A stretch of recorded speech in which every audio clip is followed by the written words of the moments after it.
Hello everyone, welcome back to our new another mini blog. আজকে বর্মশাইয়ের আবদারে বানিয়েছিলাম বর্মশাইয়ের প্রিয় খাবার চিকেন বিরিয়ানি, তাও আবার সমস্ত কিছুটা একা হাতে জোগাড় করে। সন্ধ্যে থেকেই কিন্তু বসে পড়েছিলাম বিরিয়ানির তোড়জোড় করতে, কারণ যেহেতু একাই বানাবো অনেকটা টাইম লাগবে, ওই জন্য কিন্তু সন্ধ্যে থেকেই বসে পড়েছিলাম। প্রথমে কিন্তু বিরিয়ানির আলু, বেরেস্তার, পেঁয়াজ, মাংসের জন্য আদা রসুন সমস্ত কিছু কেটে নিয়েছিলাম। তারপর কিন্তু বিরিয়ানির চালটাকে আধা ঘন্টার জন্য ভিজিয়ে দিয়েছিলাম। বিরিয়ানির চালটা যতক্ষণ ভিজছিল ততক্ষণ কিন্তু আমি আলুটাকে একটু সেদ্ধ করে নিয়েছিলাম আর মাংসটাও কিন্তু ম্যারিনেট করে নিয়েছিলাম।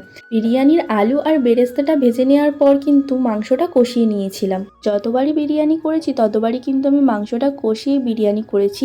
মাংসটা কষানো হয়ে যাওয়ার পর কিন্তু আমি এক এক করে সমস্ত লেয়ারগুলো সাজিয়ে নিচ্ছিলাম। আর বিরিয়ানিটা কেমন খেতে হয়েছিল সেটা বর্মশাইয়ের মুখেই শোনো।